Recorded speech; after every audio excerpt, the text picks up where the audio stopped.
నమస్తే రమగారు. నమస్తే రమగారు, దెయ్యాల కథలు చాలా మంది నన్ను తిడతారేమో, ఏంటి జయ నువ్వు దెయ్యాల కథలు చెప్పిస్తూ దెయ్యాలు భూతాలని. కానీ సరదాగా ఉంటాయి సరదాగా ఉంటాయి, ఇంట్రెస్టింగ్ గా అనిపిస్తాయి కదా. ఒక చందమామ కథ చెప్పుకుందాం. అలానే చాలా కాలం క్రితం చదివింది, వసుంధర గారిదని గుర్తు నాకు.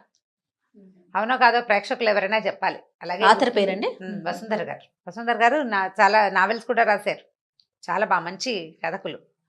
అంటే వారు శ్రీమతి గారు ఇద్దరు కలిసి రాస్తారని అంటారు, భార్యాభర్త ఇద్దరు కలిసి రాస్తారని. అలాగే తెలుసు నాకు.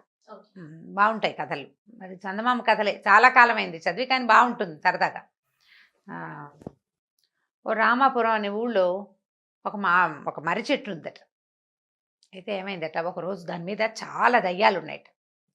ఒక కుర్ర దయ్యం వచ్చింది అక్కడికి.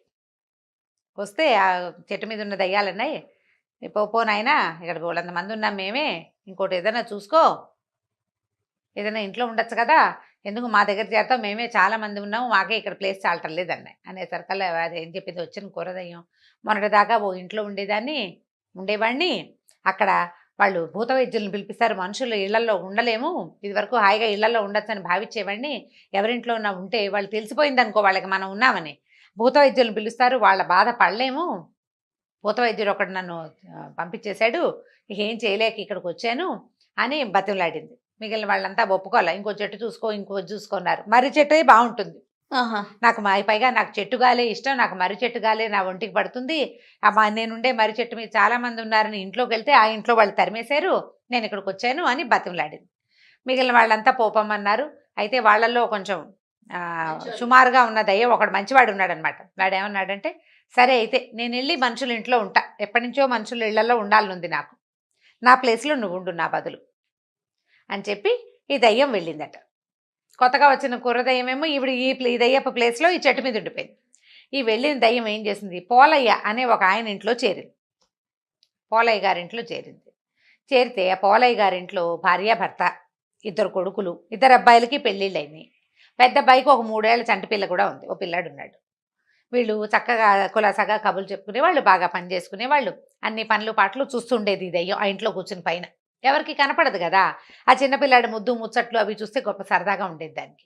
బాగానే ఉందిగా, ఇళ్లలో ఉంటే ఏమిటి వాళ్ళందరికీ వచ్చిన బాధ, నాకు అర్థం కాదు అని అనుకుంటోంది దయ్యం. సరే, ఆ ఇంట్లో అటక మీద దీని మీద ఇవి ఉంటాయి కదా, అటక అంటానికి వీల్లేదు, వాటిని దూలాలు ఉంటాయి, ఓ దూల మీద కూర్చుని కిందకి చూస్తూ ఉండేది. వీళ్ళంతా ఏదో కబుర్లు చెప్పుకుంటున్నారు. ఇంతలో ఏమైంది, ఓ రోజు కోడళ్ళిద్దరూ అత్తగారు ఓ సాయంకాలం నాడు కబుర్లు చెప్పుకుంటున్నారు. పక్కింట్లో వాళ్ళ సంగతి ఏమిటి, కోడల్ని అత్తగారు దయ్యంలాగా పీడిస్తుందిట.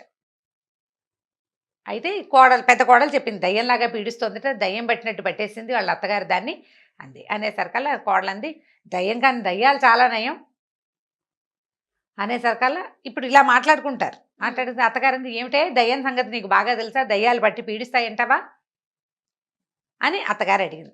ఈ దయ్యం ఈ పైన కూర్చుంది కదా, ఆసక్తిగా వింటుందన్నమాట, ఏమిటో మన సంగతే మాట్లాడుతున్నారని. అయ్యా అనేసరికల్లా, దయ్యాలే బాగా పనిచేస్తాయి అత్తయ్య, పనిచేసే దయ్యాలు ఉంటాయి కొన్ని అని కోడలు చెప్పింది. చెప్పేసరికల్లా ఈ పెద్ద కోడలు పక్కపక్క నవ్వేసి, భలే చెప్తావు కబుర్లు, అంతగా దయ్యాలే పనిచేసేటట్టయితే నీ వంతు 2 గుండికలు నీళ్లు తోడాలి కదా, రేపు పొద్దున్నే తోడు పెడుతుందేమో చూడు, ఏ దయ్యమైనా మన ఇంట్లో దయ్యాలు ఇళ్లలో కనపడకుండా ఉంటాయి, 2 గుండికలు నీళ్లు తోడాలి నీ వంతు, పెద్ద కోడల వంతు సాయంత్రం, చిన్న కోడల వంతు తెల్లారి, ఎవరైనా తోడతారేమో చూడు, ఏ దయ్యమైనా తోడు పెడుతుందేమో అని నవ్వుకున్నారు. రాత్రికి పడుకున్నారు. ఈ దయ్యం అనుకుంది, ఓహో 2 గుండికలు నీళ్లు తోడు పెడితే నేను ఉన్నానని వీళ్ళు తెలుసుకుంటారు. అందుకని ఏం చేసింది, తెల్లారేసరికల్లా కిందకి దిగిపోయి ఆ నూతులో చేదేసి 2 గుండికలు నీళ్లు నింపక్కడ పెట్టి, వీళ్ళు తెల్లారి వాకిలు చిమ్మడానికి ఒకళ్ళు, ముగ్గు వేయడానికి ఒకళ్ళు, ముగ్గు చిప్ప పుచ్చుకుని బయలుదేరారు. తీరా చూస్తే గుండికలు నిండా నీళ్లున్నాయి. ఇదేమిటో ఎవరు తోడారు అని ఒకళ్ళనొకళ్ళు చూసుకున్నారు. దయ్యం తోడిందేమో అని అన్నది పెద్ద కోడలు. అందుకని అదెందుకు నిజమవుతుంది, దయ్యాలు ఉంటాయా ఎక్కడైనా, ఊరికే కబుర్లు చెప్పుకుంటాం, కాదంటే కాదనుకున్నారు. మామయ్య గారు తోడారేమో, మన మాటలు విని మన భయపెట్టడానికి మామయ్య గారు తోడారని మామయ్యని అడిగారు. మామయ్య నేను తోడలేదన్నాడు పోలయ్య. అక్కడి నుంచి పెద్ద కొడుకు చిన్న కొడుకు ఇద్దరు వచ్చారు. కొడుకులు ఉన్నారు కదా ఇంట్లో, వాళ్ళు కూడా మేము తోడలేదంటే మేము తోడలేదు. బాగానే ఉంది. సరే, అయితే ఈయన ఏమన్నాడు పోలయ్య, అబ్బాయిలే ఇద్దరు ఎవరో ఒకళ్ళు భార్యకో లేకపోతే మరదలకో హెల్ప్ చేయడానికి వీళ్ళిద్దరిలో ఎవరో ఒకళ్ళు చేశారని భావించి ఏమన్నాడు, ఒరే ఈ గుండిగల నీళ్లు మనం తోడుకోలేవుట్రా, అంతగా దయ్యం ఉంటే మన పైన బోల్డ్ పనులు ఉన్నాయి మన ఇంట్లో. ఇంట్లో చాలా పనులు ఉన్నాయి. అయితే పెద్ద కొడుకు అన్నాడు, ఈ నీళ్ళు తోడాలా నాన్న దయ్యం, మనం చేయలేని పనులు కొన్ని ఉన్నాయి, పెంకు నేయించాలి ఇంటికి.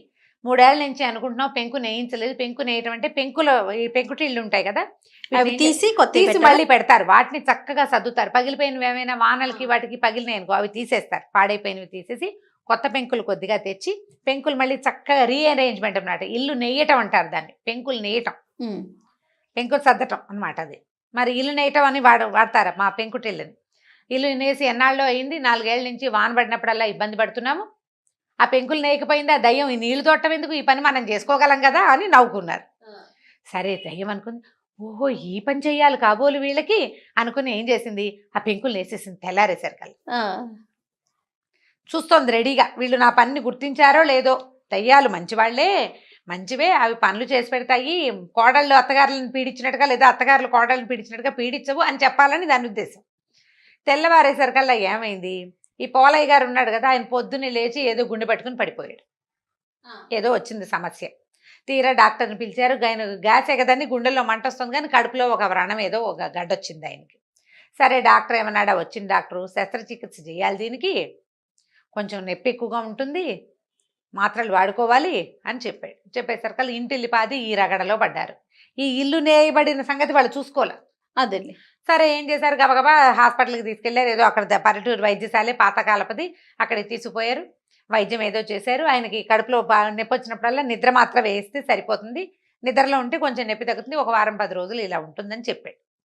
సరే ఈయనకి బాధగా ఉన్నప్పుడల్లా ఓ మాత్ర వేసుకుని పడుకుంటున్నాడు. బాధగా లేనప్పుడు ఆయన పథ్యం పానం చూడాలా అనారోగ్యస్తుడికి. వీళ్ళు ఇంకా ఈ ఇల్లు నేయబడింది అనే సంగతి చూసుకోలేదు. దయ్యానికి చాలా నిస్పృహ వచ్చేసింది, ఏమిటి ఇంత పని చేసాం, ఎవరు గుర్తించట్లేదు నన్ను. మనకు కూడా అలాగే ఉంటుంది, ఏదైనా చక్కగా మంచి చీర కట్టుకుంటే వచ్చే అవతల వాళ్ళు మనని గుర్తించకపోతే చాలా కష్టంగా ఉంటుంది. అటు ఇటు తిరుగుతారు, పిల్లలైతే బాగా తిరుగుతారు అటు ఇటు. నేను అడగను మిమ్మల్ని రాగానే, రమ్మగారు నన్ను గుర్తించండి అని. అదే గుర్తింపు కావాలి, దయ్యానికి కూడా కావాలి. చూస్తుంది 4 రోజులు వారం రోజులు గడిచిపోయింది. వారం 10 రోజుల తర్వాత వాన వచ్చింది. పోలయ్య గారు కొంచెం లేచి కాస్త కులాసాగా తిరుగుతున్నాడు. వాన పడేసరికల్లా ఒరే వాన పడుతుంది, దక్షిణపు గదిలో కారిపోతుందేమో చూడండి, ధాన్యం తడిసిపోతే ఒడ్లుండవరా అని కేకేశాడు కొడుకుల్ని. ఈ కొడుకులు ఇద్దరు దక్షిణపు అక్కడ వడ్ల కొట్లోకి పరిగెత్తారు. నీ వాన ఏం పట్టల్లా, వాన పట్టలేదు నాన్నో, ఏమిటి ఇంత పెద్ద జల్లు పడుతుంటే వాన పట్టలేదు, 3 నీరుడు భలే కురిసింది కానీ చూసుకున్నారు. పైకి చూస్తే ఎక్కడా గ్యాప్ లేదు. గ్యాప్ లేకపోయేసరికల్లా పెద్దవాడికి ఏం డౌట్ వచ్చింది, నాన్న మొన్న మనం పెంకులు నేయిస్తుంది దయ్యం మంచిదైతే పెంకులు నేయచ్చు కదా అనుకున్నాము, ఎవరైనా దయ్యపోద్ది నిజంగా మన ఇంట్లో ఉండి చేసిందేమోనని ఇద్దరు ఏం చేశారు, కొద్దిగా వాన తెరిపిరంగానే కొడుకులు ఇద్దరు చెరో పక్కన పైకి ఎక్కి చూసుకున్నారు. చూస్తే నీట్గా వరసలు పెంకులు పేర్చి కనపడ్డాయి. ఇంకేముంది, అంతే దయ్యం ఉందని కోడళ్ళు ఇద్దరు హడిలిపోయారు. అత్తగారు భయపడింది, కేకలు పెట్టింది, ఇంట్లో దయ్యం చేరింది, అదే నేసేసింది ఇల్లు, మనం పెంకన్నా కదపలేదు, ఎవరినైనా మనిషిని పిలవాలి, మనుషులు మనం చేసే పని కాదు, దానికి ప్రొఫెషనల్స్ ఉంటారు, నువ్వు నేను ఎక్కి చేసేయలేము ఆ పని, ఇంట్లో ఉన్న వాళ్ళు చేయరు, ప్రొఫెషనల్ ఉండి ఇంట్లో వాళ్ళు సాయం చేసేవాళ్ళు అప్పట్లో. కాబట్టి ఇప్పుడు దయ్యం పట్టింది, ఇంకేముంది అని చెప్పేసి వాళ్ళు భూత వైద్యుడు పిలుద్దాం అనుకున్నారు.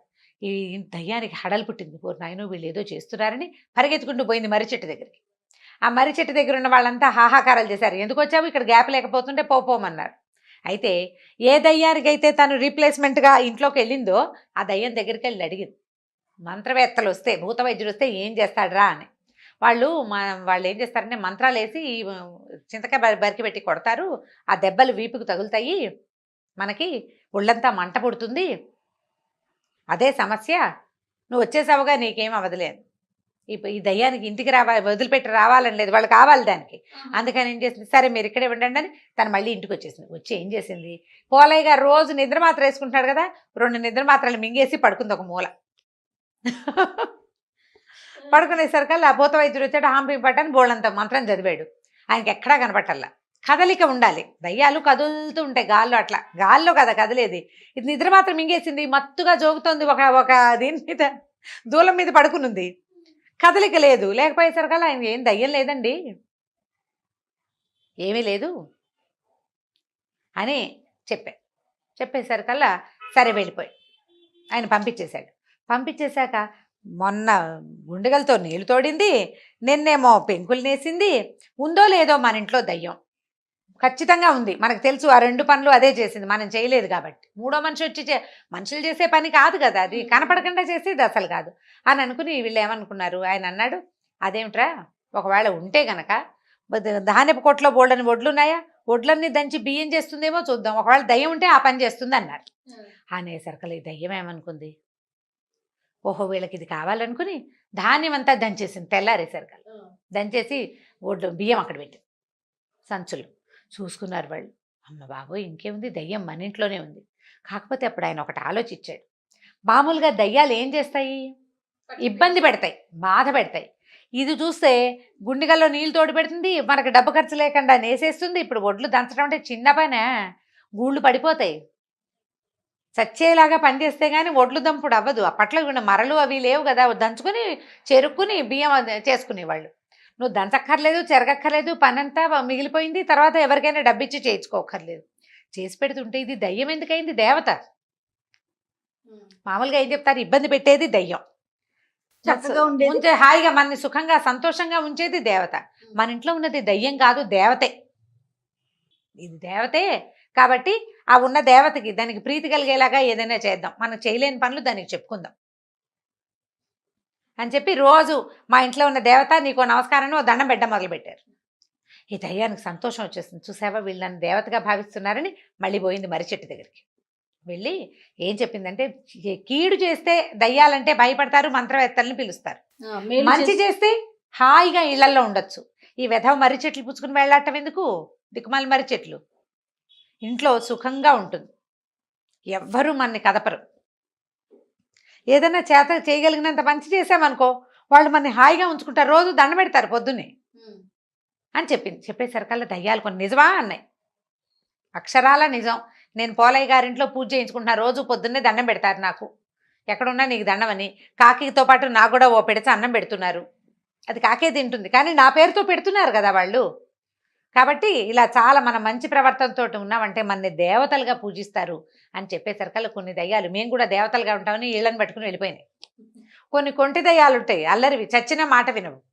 అవి మాత్రం ఈ మర్రి చెట్టు పట్టుకునే వేళ్లాడుతున్నాయి. మనుషులకు మంచి చేసే ఉద్దేశం వాటికి లేదనమాట. ఇవి ఉండిపోయినాయి. ఈ పోలయ్య గారింట్లో ఉన్నదయ్యా మళ్ళీ ఎగురుకుంటూ పోయి తన వంతు దండాలు స్వీకరించడానికి వెళ్ళిపోయింది. వాళ్ళు ఏం చెప్పినా చేసేది అవసరమైన పని వాళ్ళు అన్నీ చెప్పరు, చేసుకోలేని పనులే చెప్తారు, ఆ పని చేసి పెట్టేస్తుంది. ఇది కథ కంచికి మనం ఇంటికి. చాలా బాగుంది రమ్మగారు, సూపర్, సరదాగా ఉంది కదా, చాలా సరదాగా. రమ్మగారు బాలమిత్ర, చందమామ ఈ కథలన్నీ చెప్పుకుంటూ ఉండేవాళ్ళం మనం. చాలా రోజులు అయిపోతుందండి, డిస్కషన్స్ ఎక్కువైపోయినాయి మనకి, ప్లస్ సిరీస్లు వెళ్తున్నాము. మరి వాటి నుంచి ఏదైనా ఒక కథ చెప్తారా? పిల్లలకి చెప్పడానికి బాగుంటుంది. మామూలుగా పిల్లలు ఏ పనులు చేయరు చాలామంది. ఏ పని చెప్పినా నేనేం చేయాలా, వాడికి చెప్పచ్చు, కానీ తమ్ముడినో చెల్లెలనో చూపిస్తారు. రేపు చేస్తా మాపు చేస్తా అంటారు. అది చిన్నప్పుడు అలవాటైతే పెద్దవాళ్ళు అయ్యాక కూడా వాళ్ళు ఏ పని చేయకుండా ఉంటారు. భార్యలు, మగపిల్లలైతే భార్యలకు సహాయం చేయరు, ఆడపిల్లలైతే పని ఎలా ఎగ్గొట్టాలా అని చూస్తారు. పని చేయడం ఇష్టం ఉండదు, హౌస్ హోల్డ్ వర్క్స్ చేయడానికి ఇష్టపడరు. అందుకని పిల్లలకి చిన్నప్పటి నుంచి పనులు గిన్లు అలవాటు చేయాలి. గారాబం ఉన్నా సరే, ఎంత గారాబం ఉన్నా వాడి పని వాడు చేసుకోవాలి.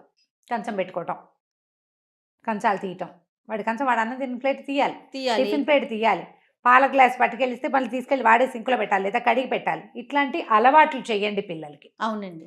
అయితే ఈ పని అలవాటు లేని వాళ్ళు, పని ఎగ్గొట్టి తిరుగుదాం అనుకునేవాళ్ళు, అలాంటి వాళ్ళ మీద ఒక చిన్న దయ్యపు కథ. పూర్వం ఒక ఊళ్ళో ఒక అవ్వ మనవడు ఉండేవాళ్ళట. ఈ అవ్వ మనవడు ఏంటంటే, ఈ అవ్వ చాలా పాపం కష్టపడి పిల్లాడిని పెంచింది. కొడుకు కోడలు చనిపోయారు పిల్లవాడు చిన్నప్పుడే. దాంతో కొంచెం ముద్దుగా చూసేది. వాడు ఎక్కడ కూర్చుంటే అక్కడే అన్నం పెట్టి, ఎక్కడ పడుకుంటే అక్కడే వాడికి పక్కేసి అలా చేసేది. మొదట్లో ముద్దు, పాపం అమ్మ నాన్న లేని పిల్లవాడు కదా, కొన్నాళ్ళు నడిచింది. క్రమంగా ఈ అబ్బాయి ఏంటంటే ఏ పని చేయకుండా అవ్వ పెడితే తినడానికి అలవాటు పడ్డాడు.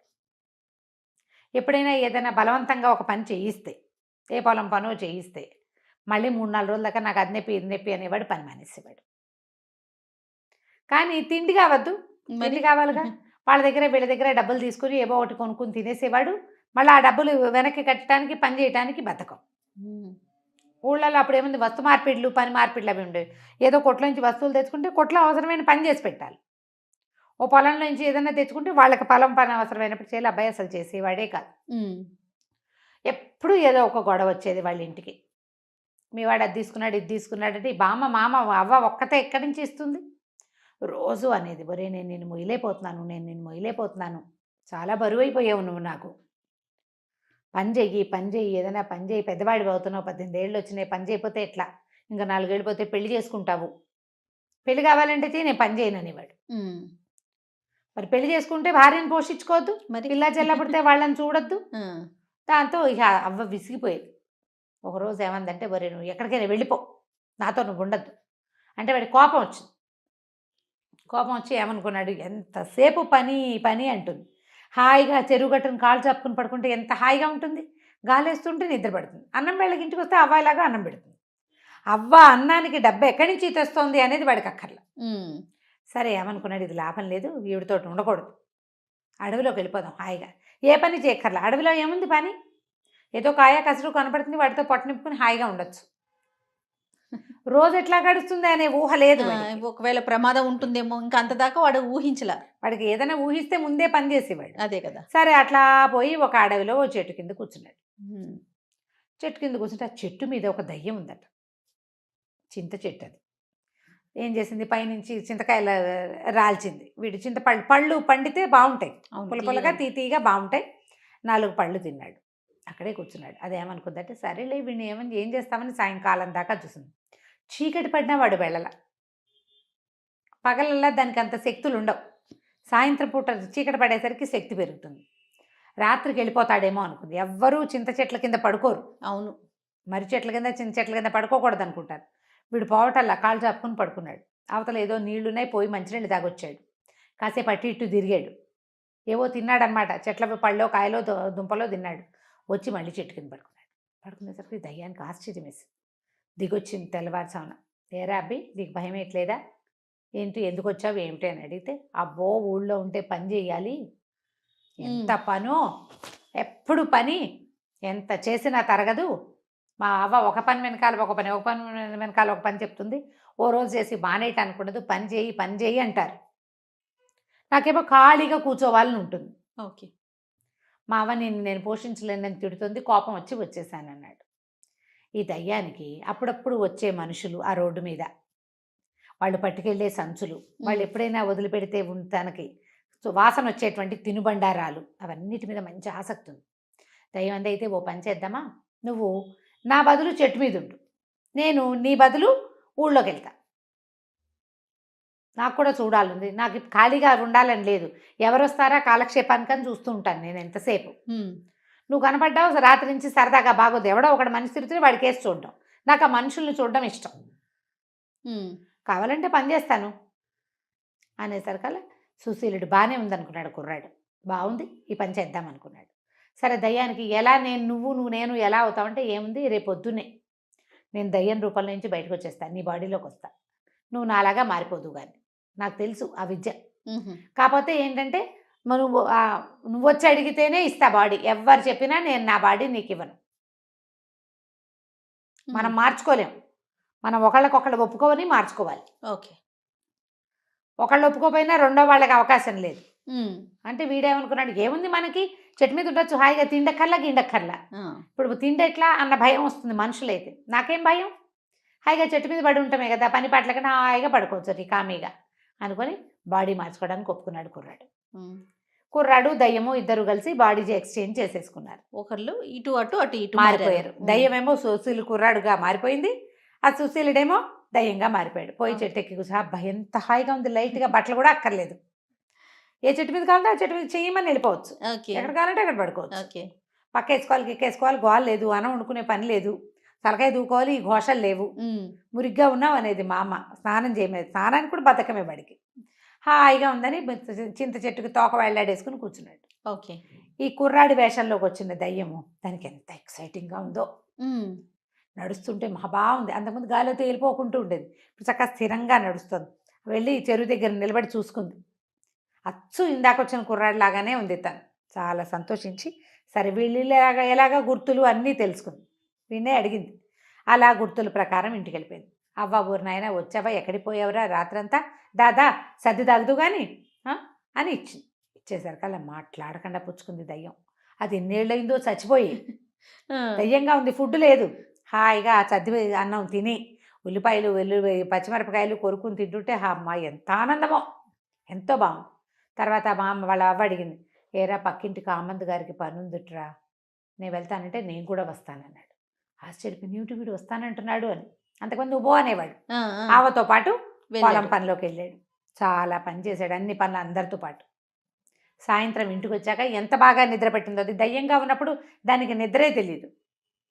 హాయిగా పడుకుని నిద్రపోయాడు. వాళ్ళ అవ్వ కూడా సంతోషించింది. వాళ్ళ తోలంలో పని చేశాడు. ఇక రోజు పని చేయడానికి వెళ్ళటం మొదలుపెట్టాడు. ఉమ్. ప్రతిరోజు వెళ్తుంది ఆ దయ్యం పనిలోకి. చక్కగా పొద్దున్న తినేస్తుంది, సాయంత్రం తినేస్తుంది. హాయిగా పడుకుంటుంది. చక్కగా స్నానం చేయొచ్చు, చెరువులో ఎంతసేపు అయినా ఈత కొట్టచ్చు. అంతకుముందు కూడా ఈత కొట్టేది, దానికి ఇష్టం ఈత. కానీ దయ్యపు బాడీతో ఈత కొడితే ఒంటికి నీళ్ళు అంటావు కదా, ఆ సరదా తీరిపోతుంది ఇప్పుడు. చక్కగా యాక్టివ్గా తయారైపోయింది ఆ కుర్రాడు రూపంలో. అక్కడ ఉన్నాడుగా కుర్రాడు మనవాడు, చెట్టు మీద 3-4 రోజులు హాయిగా ఉన్నాడు. తర్వాత ఇంకా విసుగు పుట్ట మొదలెట్టింది. ఏమిటి ఏమీ పని లేకుండా ఎలా ఉంటాం? అంతకుముందు ఎంత చేయకపోయినా కొంత పని చేసేవాడు. ఈ గిన్నె తీసి అక్కడ పెట్టు, ఆ చెంబు తీసి ఇక్కడ పెట్టు, ఆ కట్టలు పట్టుకురా, ఈ పొయ్యి వెలిగించు, పొయ్యి దగ్గర కూర్చో, ఏదో చెప్పేది ఏదో చెప్పేది. ఏదో అప్పుడప్పుడు స్నానం చేసేవాడు, ఎవరింటికైనా వెళ్ళేవాడు, ఎవరితోటైనా మాట్లాడేవాడు. ఈ బాడీతో ఏముంది, ఎవరితో మాట మంతి, వీడు కనపడగానే అందరు లేచక పారిపోతారు. అదే కదా. విసుకొచ్చేసింది.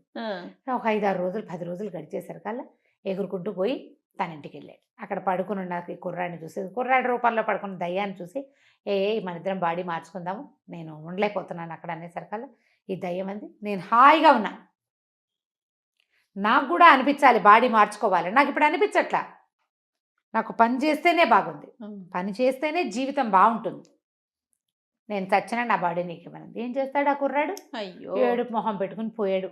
మా అమ్మని చూస్తే బాధగా ఉంది బడికి. మా అమ్మ అవతో ఉండలేకపోతున్నాను, 10 రోజులు అయిపోయింది అవ్వని చూసి. అటు ఇటు తచ్చట్లాడి, పైగా ఈ దయ్యాలు అవి తిరుగుతుంటే కుక్కలు పిల్లులు తెగ మురుగుతాయి, కుక్కలు వెంట పడతాయి. ఏదో కుక్కను తోలేస్తున్నారు కానీ ఏం జరిగిందో ప్రజలకు తెలియటల. సరే ఏం చేస్తాడు, ఎగురుకుంటూ పోయాడు వాడు.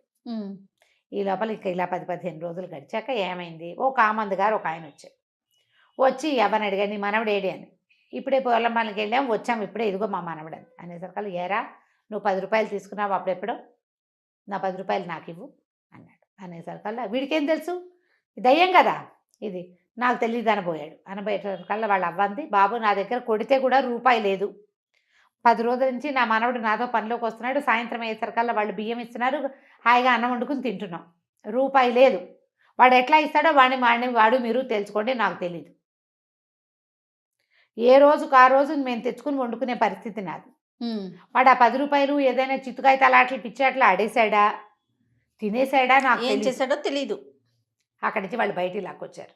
వీడికి ఏం తెలుసు, ఈ దయ్యంలో రూపంలో కుర్రాడికి పని చేయటం తెలుసు. నేను పని చేస్తానన్నాడు. పని చేస్తానంటే పని చేసి ఎప్పటికి 10 రూపాయలు తీరుస్తావు, పని చేస్తే రోజుకు వచ్చేది పావలా అర్ధ. అక్కడి నుంచి వాళ్ళు అన్నారు, ఏంటి వేషాలు వేస్తున్నావా, ఇదివరకు లేదు ఇప్పుడు పని చేస్తానంటావు అని చెప్పేసి 2 పీకారు. కొట్టేసరికి ఒకళ్ళు 2 దెబ్బలు కొట్టేసరికి మిగిలిన వాళ్ళకి ఒక ఉద్రేకం వస్తుంది. చెట్టు కట్టేయండి రా, చెట్టు కొట్టేసి కొట్టండి రా వెండి అన్నారు. చెట్టు కట్టేసేసారు. కట్టేసి ఫటా కొట్టేశారు. దయ్యానికి అనిపించింది, అమ్మ వీళ్ళు కొడుతున్నారేమిటి, ఇలాంటిది ఒక ఘటన జరుగుతుందని తెలియదు దానికి. బాగా దెబ్బలు తిన్నాక నువ్వు రేపటి నుంచి పనిలోకి రావాలని చెప్పి వెళ్ళారు. పనికి రావాలి, దెబ్బలు తిన్నాడు. అక్కడి నుంచి దేవుడా రావుడా జీవుడా అని ఎట్లాగొట్లా పని చేయటం మొదలుతాయి. ఈ లోపల ఇంకొకళ్ళు వచ్చారు, మా దగ్గర రూపాయి తీసుకున్నాడు.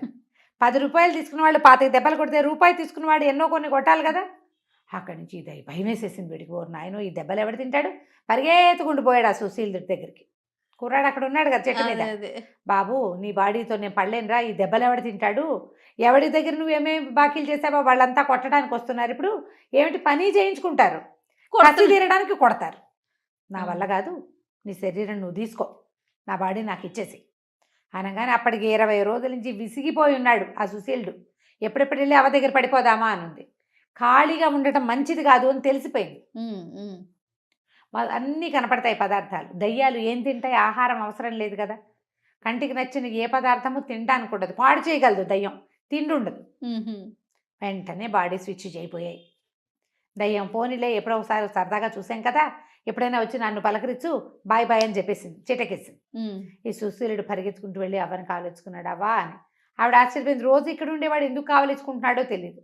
ఇవాళ నుంచి నేను శ్రద్ధగా పనిచేస్తా, బాకీలు తీర్చేస్తాను అని చెప్పి ఆ రోజు నుంచి ఏదో పనికి వెళ్ళటం కాకుండా శ్రద్ధగా కొన్ని పనులు నేర్చుకుని మెల్లిగా డబ్బులు సంపాదించుకుని తనకు చేసిన పాత బాకీలన్నీ తీర్చేసి తీర్చేసాడు.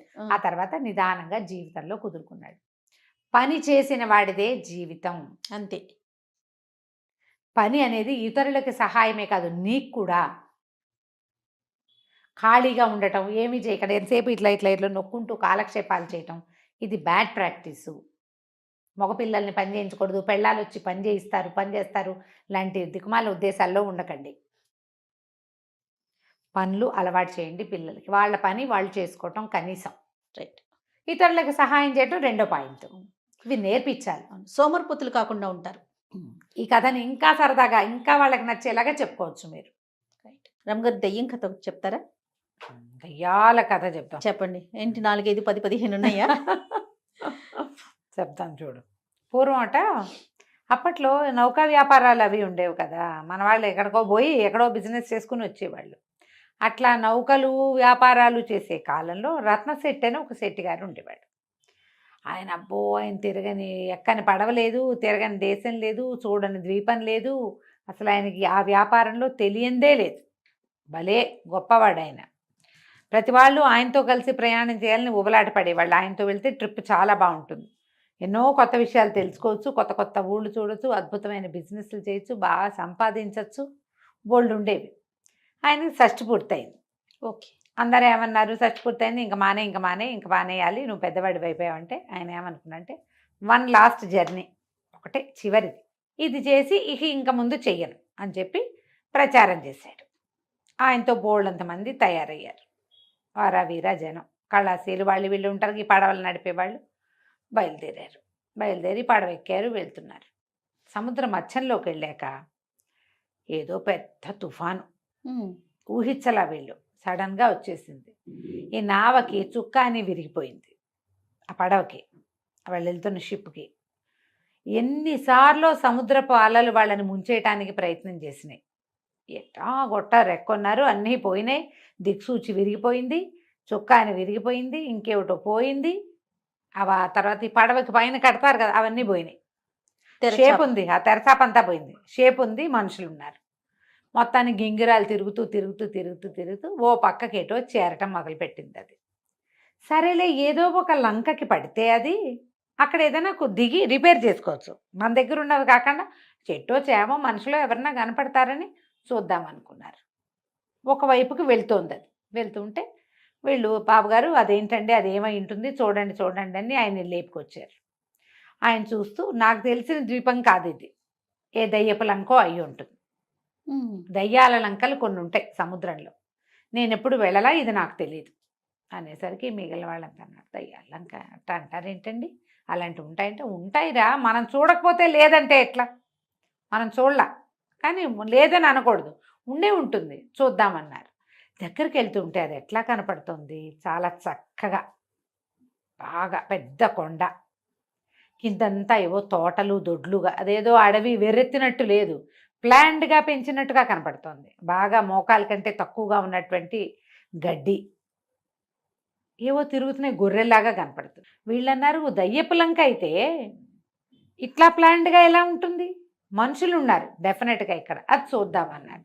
ఈయనేం మాట్లాడలే. ఈయన ఏమన్నాడు, ఏదైనా సరే మనం అక్కడికి వెళ్ళాల్సిందే, ఎక్కడో ఒక చోటకి ఈ బండి ఈ నావని పట్టించాలి, ఏదో పక్కకి మనం వెళ్ళాల్సిందే, చూద్దాం, అక్కడ వాళ్ళ సహాయం లేకుండా మళ్ళీ మనం ఇల్లు చేరటం కల్లా, ఇక్కడ ఏదైనా దిక్సూచి ఏర్పరచుకోవాలి, ఈ చుక్కాని విరిగిపోయింది దీన్ని సరి చేసుకోవాలి, తెరచాప సరిదైపోయింది దాన్ని సరి చేసుకోవాలి, చేయాల్సిందేగా, పదండి వెళ్దామన్నాడు. అనేసరికల్లా సరే పడవ దానికి పట్టేసింది. దగ్గరికి వెళ్ళాక వీళ్ళకి తెలిసింది, భవనాలు ఉన్నాయి, తోటలు ఉన్నాయి, పెద్ద గడ్డి మైదానాలు, గొర్రెలు తిరుగుతున్నాయి, కాబట్టి డెఫినెట్గా మనుషులు ఉంటారు భావించారు. సరే ఏం చేశారు, ఈయన రత్నశెట్టి ఇంకా కొంతమంది కళాశీలు దిగారు. కొంతమంది అన్నారు, మీరు వెళ్ళి చూసి రండి, ఈ లోపల మేము చేయగలిగిన రిపేర్ ఇక్కడ ఏదో చేస్తాం అనేసరికి ఈ గుంపు బయలుదేరారు. ఒక ముసలాయన గడ్డి కోసుకుంటున్నాడు. వీళ్ళు పోయి, బాబు ఊళ్ళో ఏమైనా పని దొరుకుతుందా, మనుషులు దొరుకుతారా అంటే ఆయన ఏం వినిపించుకోవాలి, ఎంత అడిగినా సమాధానం చెప్పలా. వీళ్ళకి అర్థం కాలేదు.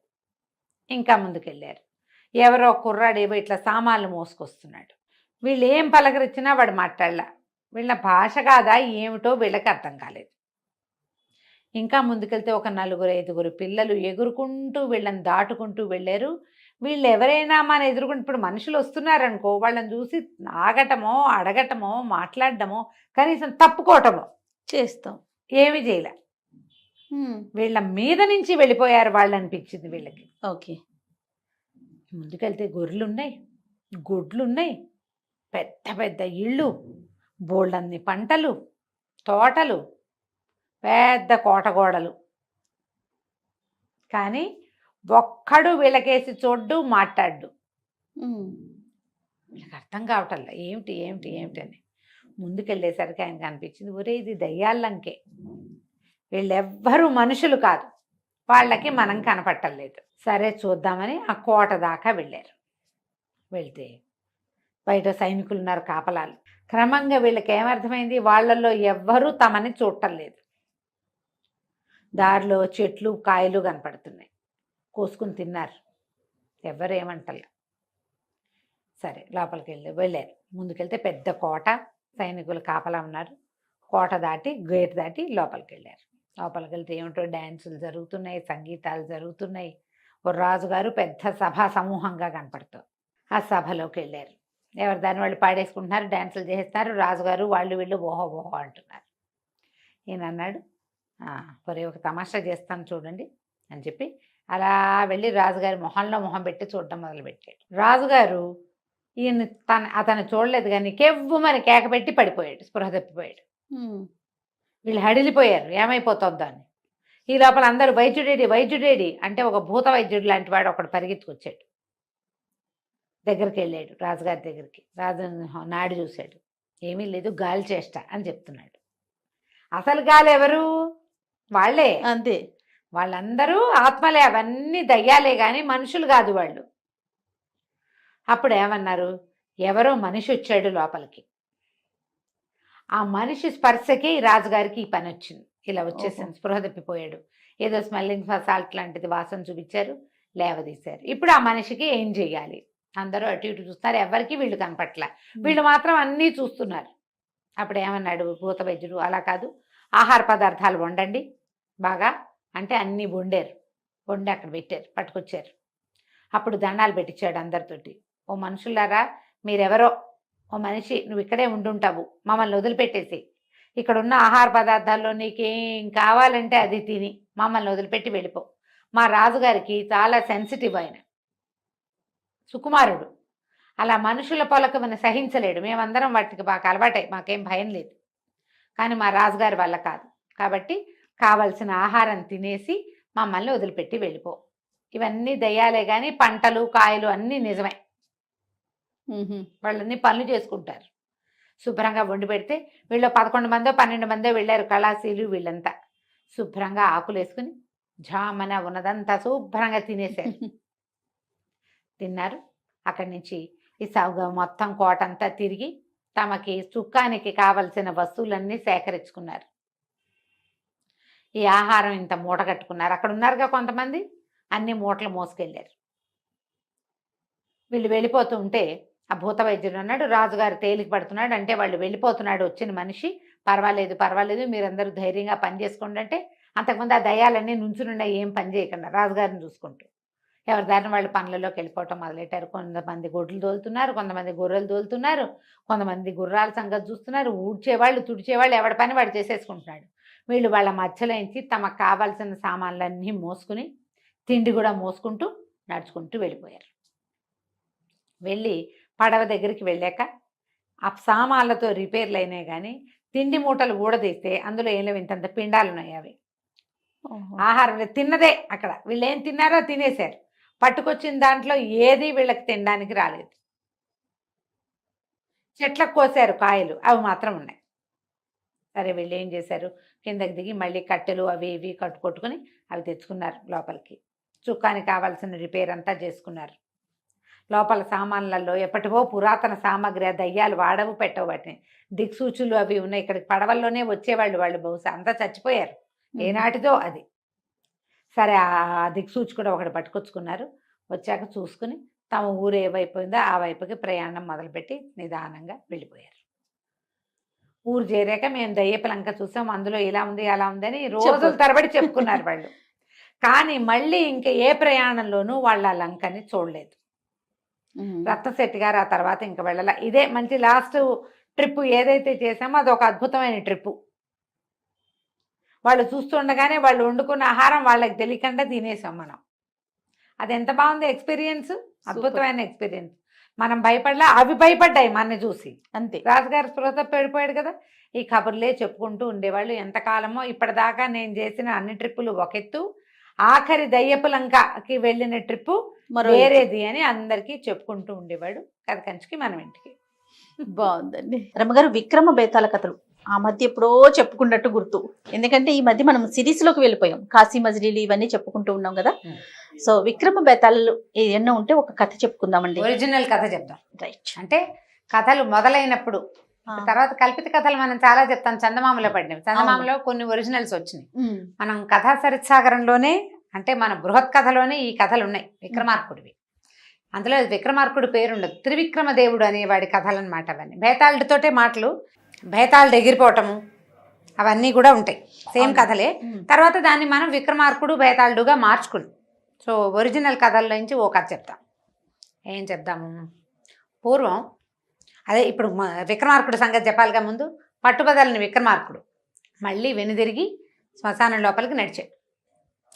ఆ చెట్టు దాకా వెళ్ళాడు. చెట్టు పైకెక్కి ఆ పైనున్న ఆ మృతదేహాన్ని, కళేబరాన్ని బేతాళుడు ఆవహించి ఉన్న దాన్ని భుజాన్ని వేసుకున్నాడు. దిగాడు. కత్తి చేత్తో పుచ్చుకుని నడుచుకుంటూ వెళ్తున్నాడు. దీన్ని ఆవహించుకుని ఉన్న బేతాళుడు పక్కపక్క నవ్వాడు. ఎంత ఓపికవి నీకు, ఎన్ని విధాలైనా సరే నువ్వు మళ్ళీ మళ్ళీ వస్తూనే ఉన్నావు. సరే నీకు మార్గాయాసం తెలియకుండా ఒక కథ చెప్తానన్నాడు. సరే ఏం చెప్పాడు కథ? పూర్వం తామ్రలిప్తి అనే ఒక నగరంలో ఒక వ్యాపారస్తుడు ఒక ఆయన ఉండేవాడు. అయితే ఆయనకి హిరణ్యవతి అని భార్య. ఆ హిరణ్యవతి ద్వారా ఆయనకి ధనవతి అని ఒక అమ్మాయి పుట్టింది. ఈ పిల్ల చాలా అందమైన అమ్మాయిట, భలే బాగుండేది. అయితే ఒక మంచి రాజా మహారాజాలు ఎవరికైనా వివాహం చేయాలని, ఎక్కడెక్కడో ఇవ్వాలని అట్లా ఊహించుకునేవాళ్ళు. పిల్ల అందమైన పిల్ల ఉండేసరికల్లా వీళ్ళకి పెళ్లి సంబంధం, మంచి మొగుడు వస్తాడో రాడో అలాంటి బెంగలు కూడా ఉంటాయి. అవును. అయితే ఏమైంది, కొంతకాలం గడిచేసరికి పిల్లకు కాస్త యుక్త వయసుకు వచ్చేసరికల్లా తండ్రి సడన్గా మరణించేసరికల్లా ఈ పిల్ల మీద కన్ను వేసుకుని ఉన్న దాయాదుల్లో కొంతమంది మేనబావలు మేనమామలు వాళ్ళు, అక్కడి నుంచి ఆయన కజిన్స్ కొంతమంది వీళ్ళ మీద కొంచెం ఇబ్బంది పెట్టారు తల్లి పిల్లని. దాంతో ఈవిడ ఏం చేసిందంటే, ఈ భర్త లేడు వీళ్ళలో అంటే దీనికి ఏమైనా లొంగి, వీళ్ళ ఒత్తిళ్ళకి లొంగి ఎవడో ఒక దిక్మాల మీద కట్టబెట్టాల్సి వస్తుంది పిల్లని. ఈ ఊరి నుంచి పారిపోదాం, ఇక్కడి నుంచి వెళ్ళిపోదాం, మనకు కలిగినంతలో మంచి సంబంధం ఆలోచించుకుని చూసుకుని పిల్లకి నచ్చింది అనురూపమైంది వెతుక్కోవచ్చు. కజిన్స్ మధ్యలో ఉంటే వీళ్ళంతా ప్రెస్ చేస్తే ఇంతలో ఏమవుతుంది, రాజుగారు ఆ ఊరు రాజుగారు చుట్టుపక్కలలోనే ఇవ్వమంటారు. అమ్మాయి ఇష్టం అలా అనరు కదా. నీకు భర్త లేడు, కూతురు ఒకతే, మగ పిల్లలు లేనప్పుడు ఒక అండగా ఉండే వాళ్ళకి చూసి ఇచ్చేసేయాలని రాజు కూడా ప్రెస్ చేస్తాడు. అందుకని ఆవిడ ఏం చేసిందంటే, ఆయన కాడికి జాగ్రత్తగా ఎవరికి తెలియకుండా గుడ్సుప్పుడు కాకుండా ఎంతో కొంతకి ఆస్తుల్ని వాటిని తెగనమ్మేసింది.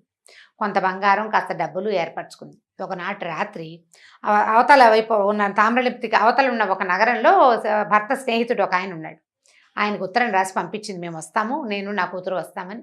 ఆయన్ని కలుసుకోవటం కోసం ఏం చేసింది, రాత్రిపూట కూతుర్ని వెంటేసుకుని ఆ డబ్బుగా బంగారంగా మార్చిన మూటల్ని మాత్రం అంటే ఇల్లు వాకిలి వదిలిపెట్టేసింది కామ్గా. బట్టపాత వాటి గురించి ఇక ఆలోచించాల.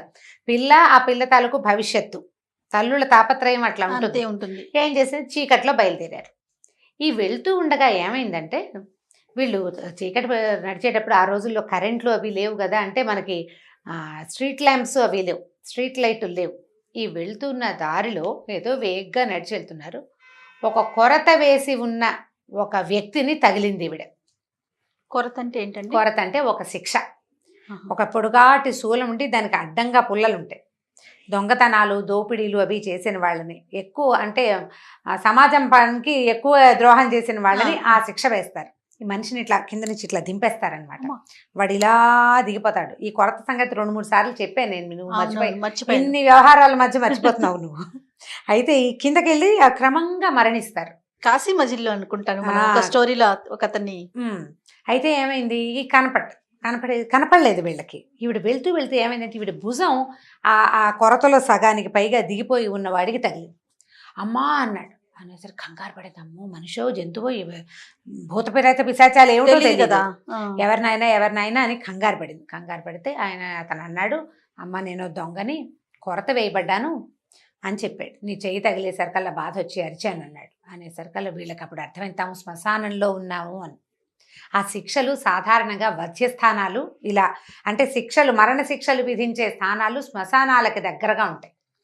సరే ఎవరినైనా ఏమిటినైనా ఏం చేసావంటే నేను దొంగనని చెప్పాడు వివరంగా. చెప్పి ఏమన్నాడు, అమ్మ నువ్వెవరు ఏమిటంటే ఈవిడ ఇంకేం చేస్తుంది, ఎవరికి చెప్పుకునేందుకు దిక్కు లేదు. ఆ ఊళ్ళో ఎవరికి చెప్పినా నేను పారిపోతున్నాను పిల్లతో సహా అంటే ఎవరో ఒకళ్ళు ముప్పందించేస్తారు. కడుపులో పెట్టుకుని ఉంది ఆవిడ. ఎవరో ఒకళ్ళకి చెప్పుకోవాలి. ఈ వధ్యస్థానంలో కొరత మీద ఉన్నవాడు తీసుకెళ్ళి తన రహస్యాన్ని ఎవరికి చెప్తాడు? అందుకని ఈ హిరణ్యవతి ఏం చేసింది, నాయన నేను ఫలానా ఊళ్ళో ఫలానా ఆయన భార్యని, నాకు ఒక పిల్లుంది, ఏగో యుక్త వయసులో ఉన్న పిల్ల అని చెప్పి పిల్లని చూపించింది. చూపించడం చీకట్లో మొత్తానికి వేగ్గా ఒక పిల్లని. తర్వాత ఏమో పిల్లకి పెళ్లి చేద్దామంటే రకరకాల ఇబ్బందులు వచ్చినాయి, ఆస్తులు అమ్ముకొని పారిపోతున్నాను నాయన, తెలియక నేను తగిలాను, నన్ను క్షమించమంటే అతను ఏమన్నాడు, అమ్మ నీ కూతురికి పెళ్లి కాలేదన్నావు కదా, ఈ పిల్లని నాకు ఇచ్చి కన్యాదానం చేస్తావా అన్నాడు. అనేసరికి అలా ఆవిడ నవ్వింది. చచ్చిపోతున్నావు నువ్వు, నీకేం కన్యాదానం అయ్యా అంటే, అది కాదమ్మా నాకు సంతానం లేదు, ఇప్పుడు నేను చచ్చిపోతా, ఎవరు లేరు నాకెవరు నీళ్ళు వదులుతారు, చచ్చి నేను నరకానికో స్వర్గానికో వెళ్తే నాకు ఇన్ని నువ్వులు నీళ్లు వదిలే దిక్కు లేకుండా పోతాను కదా, నువ్వు ఒక్క పని చెయ్యి, ఈ పిల్లని నాకు కన్యాదానం చెయ్యి, నీ పిల్లని నాకు ఇవ్వు, ఈ అమ్మాయి నువ్వు దీనికి నిలువెత్తు బంగారం ఇస్తాను నేను నీకు, హాయిగా బతుకు పిల్లతోటి, నేను అనుజ్ఞిస్తా, ఈ పిల్ల భర్తని నేనవుతాను కదా ధర్మం ప్రకారం, నేను అనుజ్ఞించి నా భార్యకి మళ్ళీ పెళ్లి చేస్తే కనుక పెళ్లి చేసుకుంటే ఈమెకి ఎవరి వల్ల సంతానం కలిగినా ఆ సంతానం నాదవుతుంది. క్షేత్రజులు అంటారు వాళ్ళని. కుంతీదేవి సంతానం పాండురాజు కొడుకులైనట్టుగా, పాండురాజు వల్ల కలగలేదు కదా, ఆ రకంగా నా భార్యకి కలిగిన సంతానం వల్ల వాడు గుప్పెడు నువ్వులు చారెడు నీళ్లు వదిలినా అది నాకు దక్కుతుంది, నా భార్య సంతానం నా సంతానమే అవుతుంది కదా, నాకు ఉత్తమ గతులు వస్తాయమ్మా బాబాని బతిమలాడాడు. ఈవిడ ఆలోచించుకుంది. ఈ రాత్రి వేళ మాట చెప్పుకునేందుకు దిక్కులేక చచ్చేందుకు సిద్ధంగా ఉన్నవాడికి ఈ మాట చెప్పాను, అంతే కదా, అవును, కడుపులో కష్టం వీడికి చెప్పుకున్నాను, వాడి కడుపులో కష్టం నేను విన్నా, వాడు నీకు డబ్బిస్తానంటున్నాడు, ఏముంది రాత్రి వేళ నువ్వు పెళ్లి చేసావో ఇంకోటి చేసావో ఎవడికి తెలుసు అని చెప్పి ఏం చేసింది ఈవిడ, సరే నాయనా అని చెప్పి ఆ పిల్లని అతనికి ఇచ్చి కన్యాదానం చేస్తున్నట్టుగా చేసి అతని చేతులకి ధారపోసేసింది. అప్పటికప్పుడు ధారపోస్తే సరే అతను ఏం చేశాడు, అవతలగా వెళ్ళండి, మీరు బయటికి వెళ్తే ఒక మర్రి చెట్టు కనపడుతుంది, ఆ చెట్టు కింద తవ్వండి, ఎక్కువ తవ్వక్కర్లేదు, ఒక ఐమూలగా గుర్తు చెప్తాడు, తవ్వితే బంగారం కనపడుతుందమ్మా, బంగారం పట్టుకుని వెళ్ళిపోండి మీరు, ఎలాగైనా నేను తెల్లారేసరికి చచ్చిపోతా, నా శవానికి దహనం చేయించి అస్థికలు ఏ గంగలో ఉన్నా కలుపు, నాకు గతులు మంచి వస్తాయి, ఈ అమ్మాయికి సంతానం కలిగితే వాళ్ళ వల్ల వాడు ఒక చారెడు నీళ్ళు వదిలితే నాకు ఉత్తమ గతులు వచ్చేస్తాయని చెప్పాడు. సరే ఏమైంది, ఇప్పుడు ఏం చేసి కాసిన నీళ్ళు తెచ్చి ఇతను కన్యాదానం చేసిందా, కాసిన మంచినీళ్ళు పోసింది, చావడానికి సిద్ధంగా ఉన్నవాడితో కూతురుతోటి నీళ్లు పోయించింది, తులసి తీర్థంలాగా భార్యతోటి అనమాట, తన భార్య కదా ధర్మం ప్రకారం అదే జరిగింది, కన్యాదానం అయిపోయింది కదా. అక్కడి నుంచి వీళ్ళిద్దరు ఏం చేశారు, ఆ మర్రి చెట్టు దగ్గరికి వెళ్ళి తవ్వుకున్నారు, తవ్వితే బంగారం దొరికింది. ఆ అమ్మ కూతురు చచ్చి చెడి ఎలాగోలా మోసుకుని ఆ వసుదత్తుడని ఈవిడ భర్త తాలూకు స్నేహితుడు ఉన్నాడుగా అతన్ని కలుసుకున్నారు. ఇట్లా ఎవరో దారైపోయేవాడి బంగారం వీళ్ళు తెచ్చుకున్నారని అతను అనుకోలే, వీళ్ళదే బంగారం అనుకున్నాడు, చెప్పలేదు వాళ్ళు ఆ రహస్యం అతనికి. సరే తెల్లారింది, ఒక 2 రోజులు ఆ వసుదత్తుడి ఆయన దగ్గర ఉండి ఏం చేసిందంటే, మా చుట్టాల వాడే ఫలానా వాడు కొరత మీద ఉన్నాడు, వాడు చనిపోయాడు, పాపం వాడికి దహనం చేయిస్తానని మా ఆయన ఎప్పుడో మాట ఇచ్చాడని ఒక చిన్న అబద్ధం చెప్పి అతనికి యుక్తిగా అతనికి శవదహనం చేయించేసి ఆ అస్థి సంచయనం చేయించి తీసుకొచ్చింది, శాస్త్రోక్తంగా చేసేసింది. అక్కడి నుంచి కూతురుతోటి అక్కడ ఉన్న నదిలో భార్యతోటే కల్పించేసింది అవి. అతనితో రుణం తీరిపోయింది, అతను వీళ్ళకి డబ్బిచ్చాడు, వీళ్ళు అతను పని చేసేసారు. తర్వాత ఏమైంది, ఈయన సహాయంతో ఇంకా కొంచెం అవతల ఎగువకున్న ఇంకో నగరంలోకి చేరిపోయి అక్కడ పెద్ద మేడ పాతదేదో అమ్మకానికి ఉంటే ఆ మేడ కొనేసుకున్నారు. తల్లి పిల్ల స్థిమితంగా 4 పని వాళ్ళని పెట్టుకుని ఉండటం మొదలుపెట్టారు.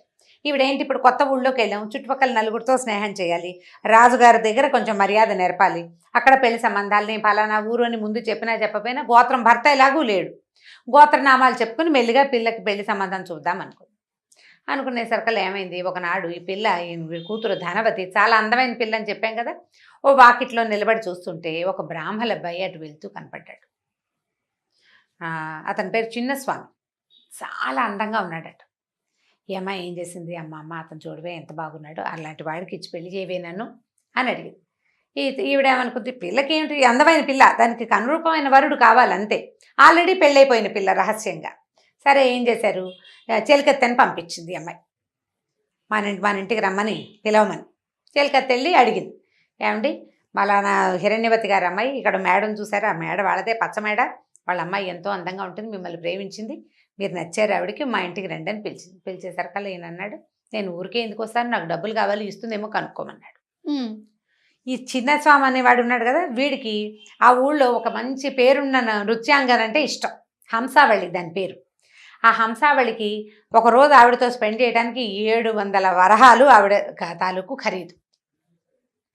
ఒకసారి 2 సార్లు వెళ్తే 700 పట్టుకురా లేకపోతే వెళ్ళిపోమన్నారు వాళ్ళు.